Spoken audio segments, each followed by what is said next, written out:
वृंदावन का फल प्रिया प्रीतम की सेवा में पहुंच जाना, वृंदावन की आशा, चिदानंद वृंदावन में प्रवेश पा, ये दोनों कभी व्यर्थ नहीं जाएंगे जो ऐसी रहने से रहता है। बंध्या कहते हैं कि जो पुत्र नहीं प्रकट करती, वो आशा बंध्या है, जिसमें ये दोष है वो फल प्रकट नहीं कर पाएगी। इसलिए इन दोषों का त्याग करें, परधन का, परिस्त्री का, द्वेष का, मात्सर्य का, लोभ का, झूठ का, कठोर वचन का, दूसरे से कठोर द्रोह करने का, निष्ठुरता का और मिथ्या भाषण का जो त्याग कर देता है, प्रिया प्रीतम उसे अपना स्वीकार कर लेते हैं।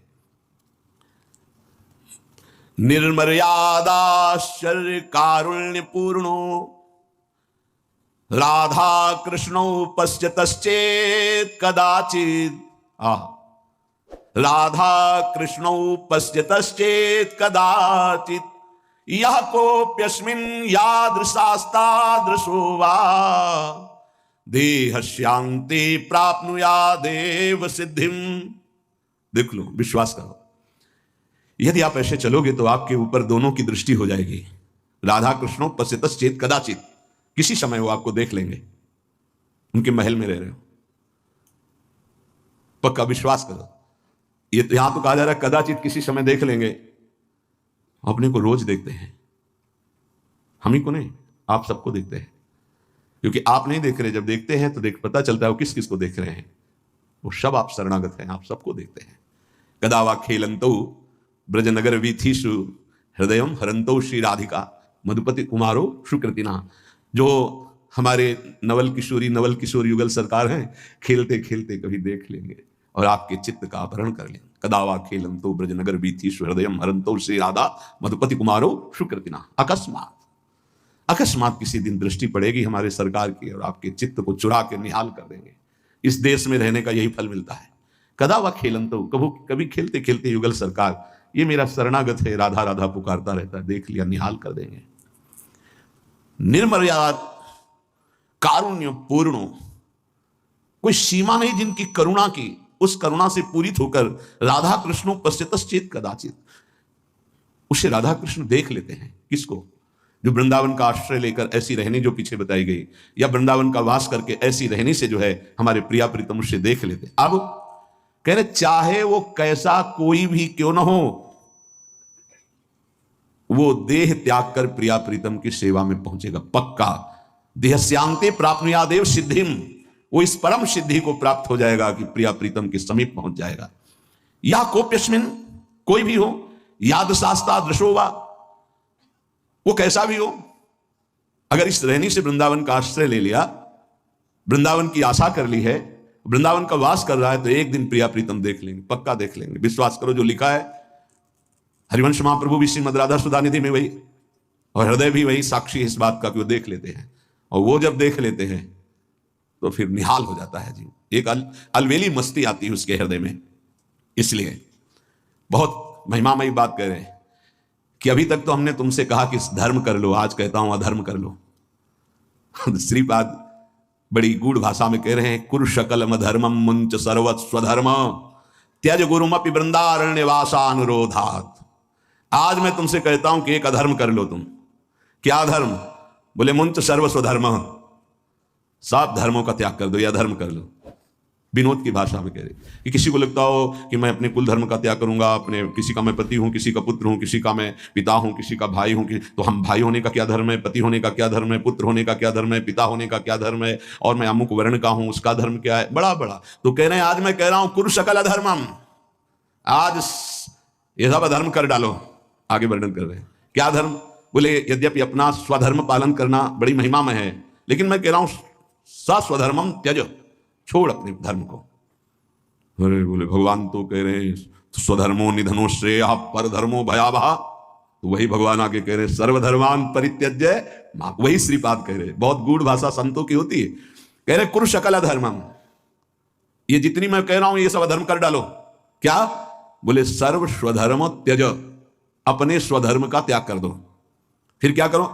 बोले गुरुमपि त्याज्य, जो गुरुजन, यहां गुरुजन का शब्द गुरु से नहीं है, पूज्य जन है, बाबा हैं, परबाबा हैं, पूज्य जन हैं, जो जिनको हम गुरुजन की तरह आदर करते हैं, बोले उनकी भी अवहेलना कर दो, नहीं सुनना। वृंदारण्य वासानुरोधात, आप वृंदावन का आश्रय वृंदावन के वास का अनुरोध प्रिया प्रीतम से करके ये सब कुछ छोड़ दो। सातों परम धर्म, ऐसा मत सोचना कि ऐसा करने से अधर्म हो जाएगा। बोले सातों परम धर्म की प्राप्ति हो। गोकर्ण जी भी अपने पिता को आदेश करते हैं, धर्मम भजस्व सततम त्यज लोक धर्मान, लोक धर्म का त्याग करके परम धर्म का भजन करो पिताश्री। कैसे करूं? सेवन सदा साधु पुरुषं जहि काम तृष्णाम, सदा संत महापुरुषों की सेवा करो कामना और तृष्णा का त्याग करके, क्योंकि संत सेवा में बाधा पहुंचा देती है कामना और तृष्णा। दोष दर्शन हो जाएगा, आपको जलन हो जाएगी, ईर्ष्या हो जाएगी। यदि कामना है, जही काम तृष्णाम, तृष्णा है, ये आपको बाधा पहुंचा देगी। नहीं तो लोक धर्म का त्याग कराकर भागवत धर्म में स्थित करने की सहज सामर्थ्य साधु समागम से प्राप्त हो जाती है। बहुत ऊंची बात कह रहे हैं। सातों परम धर्म बन जाएगा। च भक्ति, परम भक्ति बन जाएगी। सा गुरुणाम सेवा, परम गुरुजनों की सेवा बन जाएगी। किल कलुष राशिर यदि वासांतराय, यदि वृंदावन धाम का तुम्हें वास मिल गया, आश्रय मिल गया, तो सबका कल्याण हो जाएगा। तुम्हारे माता पिता प्रपितामह जितने भी हैं, 14 आगे की 7 पीछे की 21 पीढ़ियां परम पद में चली जाएंगी यदि भजन परायण हो गए। पर बड़ा कठिन है, इन बातों को समझ पाना बड़ा कठिन है। भगवत प्राप्ति ही जीवन का परम लक्ष्य है। और देखो, जैसा वातावरण होता है उसका प्रभाव पड़ता है। सिद्ध पुरुषों की बात अलग है। साधकों को भागवतिक वातावरण यदि मिले तो बहुत जल्दी भक्ति का प्रादुर्भाव होकर के उसका बढ़ना हो जाए। जैसे आप यहां सुन रहे हैं तो भागवतिक आकर्षण हो रहा है, अभी आप बाहर निकले तो सांसारिक आकर्षण धूल डाल देगा। ये जो चिंतन बन रहा है, लक्ष्य बन रहा है, बैठे बैठे देखो लक्ष्य बन रहा है, दोषों के त्याग का और भगवत प्राप्ति का कहीं ना कहीं बीज पड़ रहा है। बाहर जाते ही ऐसे केमिकल छिड़क दिए जाएंगे कि वो अंकुरित ही नहीं हो पाएगा। माया का बड़ा प्रभाव है। तो कैसे हम बाहर बचे? हृदय में आश्रय और मुख में नाम जप है, पक्का कोई भी प्रभाव नहीं कर पाएगा। नाम जप चल रहा है, हृदय में आश्रय है। राधा मधुपति पदाम्बुज भक्ति रसपूर दूर मुक्तस्य अजितेन्द्रियस्य कृपया मम वृंदारण्यमाश्रयो भवतु।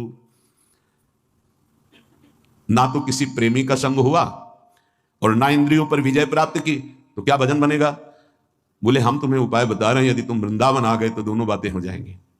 अजितेंद्रिय होते हुए भी तुम्हें भगवत प्राप्ति हो जाएगी। और भगवत प्रेमियों का संग तो यहां गली गली में है, वो करा देंगे, प्रभु करा देंगे।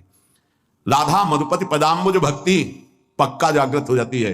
वृंदावन का आश्रय मिला जहां, तो फौरन वो आपको रसिकों का संग करा देगा। रसिकों का संग हुआ तो इंद्रियों पर शासन प्रारंभ हो जाता है। जबरदस्ती इंद्रियों को भोगों से हटाकर प्रिया प्रीतम में लगाया जाता है। ये रसिकों के संग का फल होता है। बोले कृपया मेरी बात मान लो कि आप अजितेंद्रिय हैं, पक्का। कौन इंद्रियों पर विजय प्राप्त करा? कोई बिरला ही। और आप प्रेमी जनों के संग का सेवन नहीं कर रहे, लगभग ऐसा ही होता है। संग का तात्पर्य होता है उनकी आज्ञा में रहना। आज्ञा पे हैं तो दूर हैं, आप हृदय की बात नहीं जानते हैं। आपको लगता है कि समीप वाले बहुत प्यारे हो सकते हैं, आप भ्रम मत कीजिए। मिलना, समीप बैठना या समीप रहना, यही प्रेम का लक्षण नहीं होता। भगवान ने ब्राह्मण पत्नियों को मथुरा के बताया था, मेरी आज्ञा का पालन करना, मेरा नाम कीर्तन करना, मेरा गुण कीर्तन करना, मेरा ध्यान, ये मेरे सानिध्य से भी जल्दी अधिक प्रेम प्रकट कर देगा, ये भगवान ने कहा। ऐसे ही रसिक महापुरुषों की आज्ञा में रहना, उनके बनकर रहना, हृदय से उनको अपना मानना, तो हृदय खिंचता रहता है। वो बताने का विषय नहीं होता, हृदय खिंचता रहता है उसकी तरफ। और वो जब हृदय खिंचता है तो जो हृदय में चलता है वो वहीं चलने लगता है। खास बात को पकड़ना, हम लोग बाहरी बात को पकड़ते हैं कि हमारी तरफ तो देखा भी नहीं, हमसे तो बात भी नहीं करते, हमको तो कोई सेवा भी नहीं मिली, हम समीप भी नहीं बैठ पाते, तो पता नहीं उनकी हम याद में है कि नहीं। ऐसा नहीं। बाहरी व्यवहार में आप पास बैठे हुए देख सकते हैं, हो सकता है 24 घंटे में उनकी एक बार याद ना आती हो, और आप दूर रहकर उनकी आज्ञा का पालन करते हो सकता है 24 घंटे आप उनकी स्मृति में आते हो। कैसे तुम्हें पता चलेगा? तुम चित्त जोड़ो, और जब तुम्हारे चित्त में आह्लाद होने लगने लगे कि मुझे बहुत प्यार करते हैं, तो समझ लेना उनका चिंतन और आपका चिंतन जिस दिन एक होगा, आप जान जाओगे कि रसिक महापुरुष गुरुदेव कितना हमें प्यार करते हैं।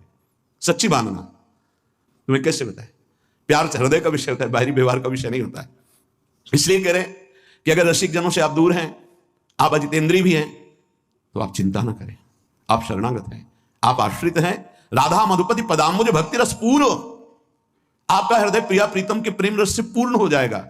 आप एक एक मिनट आपका जो जा रहा है बहुत कीमती जा रहा है, बहुत महिमा में जा रहा है। आप ये मत देखो कोई देख रहा है कि नहीं देख रहा, आप अपनी दिनचर्या में, आप अपनी शरणागति में सच्ची आपको बहुत प्यार है। प्यार का मतलब गले लगाना नहीं, प्यार का मतलब बात करना नहीं, प्यार का मतलब देखना नहीं, प्यार का मतलब ये कहना नहीं कि मैं आपको बहुत प्यार करता हूं। वो हृदय का विषय होता है। इसीलिए इस श्लोक में कह रहे हैं कि राधा मधुपति पदाम्बुज भक्ति रस पूर्ण, पर दूर मुक्तस्य, जीवन मुक्त महापुरुषों की समीपता नहीं प्राप्त है, दूर है।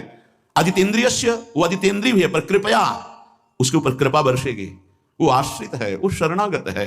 तो मम वृंदारण्यमाश्रयो भवतु, कभी कृपा हो जाए मुझे वृंदावन का आश्रय मिल जाए, वृंदावन का वास मिल जाए। उपासक अपनी शरणागति पर ध्यान दे, बाहरी व्यवहार पर ध्यान न दे। जो प्रभु का भक्त है उसकी पहचान है, बहुत ध्यान से सुनना, महापुरुषों के वचन हैं। जो प्रभु का भक्त है उसकी पहचान है, वो नाम जप को अपना जीवन परम धन मानता है, इसलिए वो नाम जप रहित कभी एक मिनट नहीं हो सकता। भक्त वही है जो प्रभु के नाम को परम धन परम जीवन मानता है और हर समय ऐसे नाम जप में लगा रहता है जैसे संसारी पुरुष धन कमाने में।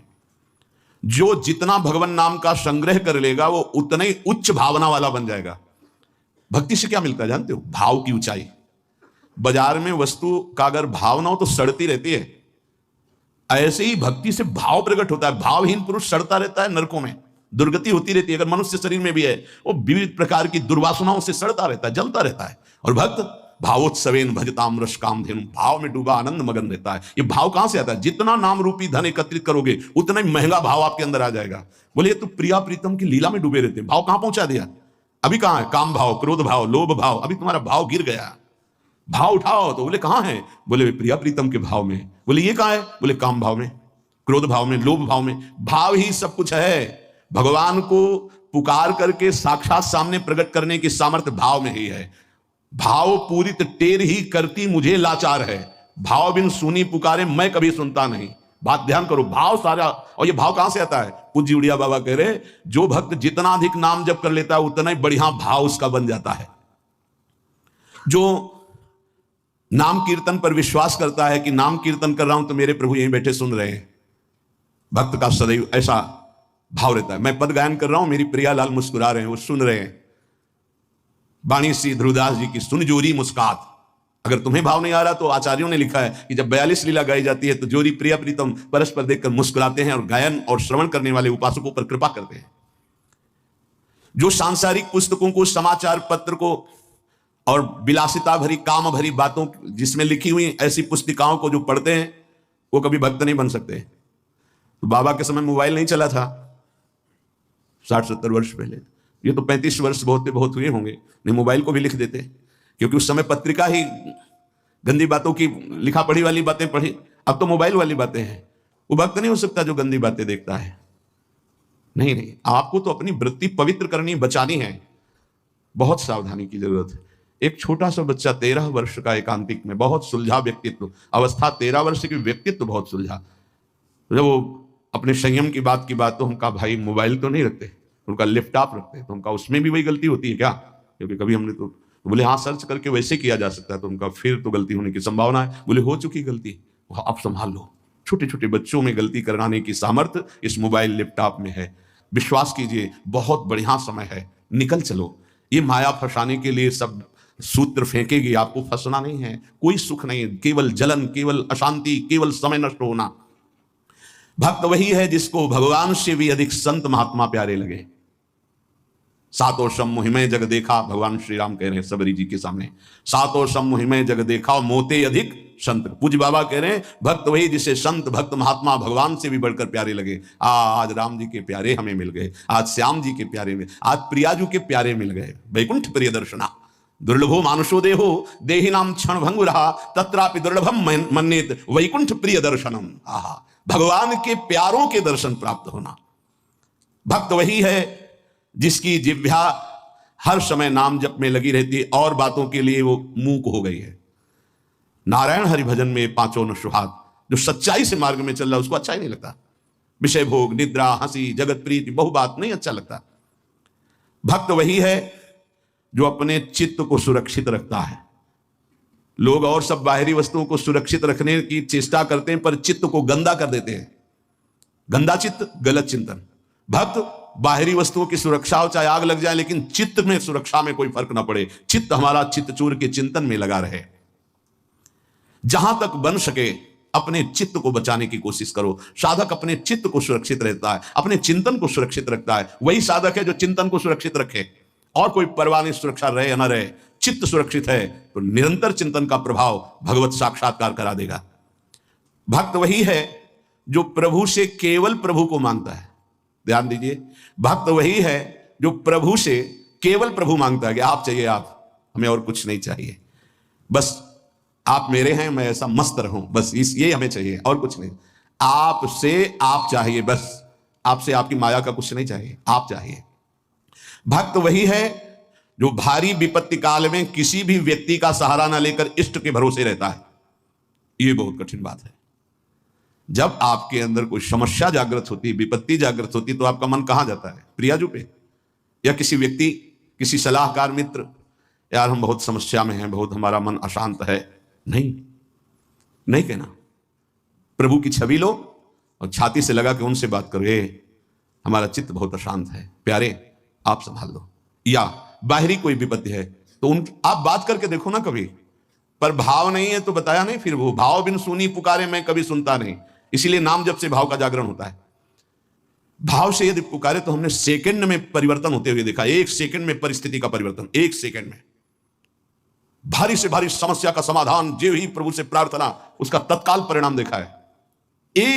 एक मात्र भगवत चिंतन ही समस्त विपत्तियों के नाश का उपाय है। हरि स्मृति सर्व विपत्ति मोक्षणम। इसलिए कभी किसी से सहायता मत मांगो। अगर किसी और की सहायता मांगी तो द्रौपदी की तरह परेशान होना पड़ेगा।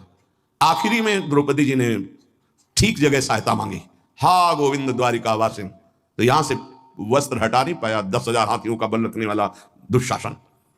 हम लोग बड़े कमजोर भक्त हैं। थोड़ी सी भी बात हो तो हम किसी का, अन्य का सहारा ले लेते हैं। माता पिता भाई बंधु रिश्ते नाते ठीक है ये, लेकिन सहारा सिर्फ इष्ट देव का। जरा इस शब्द पर देखिए, मेरी महारानी श्री राधा रानी, जाके बल में सबसों तोरी, लोक वेद कुल कानी। किया आपने, तोड़ा आपने। सबसों तोरी लोक वेद कुल कानी, तब असलियत में मेरी महारानी श्री राधा रानी। बाबा कह रहे हैं भक्त वही है जो भारी विपत्ति काल में किसी भी व्यक्ति की सहायता के लिए न देखे, केवल प्रभु की तरफ। अब वो क्या रूप रख करके आते हैं वो देखेंगे, लेकिन किसी अन्य आश्रय में ना जाए, नहीं तो हमारी भक्ति बाधित हो जाएगी। प्रहलाद जी ने किसी को पुकारा क्या?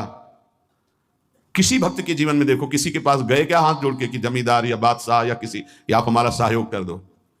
नहीं, प्रभु देखेंगे। और वो ऐसे अंतिम समय तक कोई सहयोग नहीं कि अब अगला कदम जाएगा ये गिरेगा, और उसी कदम पे प्रभु ऐसे बस आखिरी दम तक वो देखते हैं कि शायद कोई अंदर से पुकार पड़े किसी और को। जब देखा कि बस वो पकड़, आप निहाल हो गया, विपत्ति नहीं अब संपत्ति घेरेगी, अब कोई तुझे परेशानी नहीं, मेरी कृपा संपत्ति तेरे को सदैव दुलार करती रहेगी।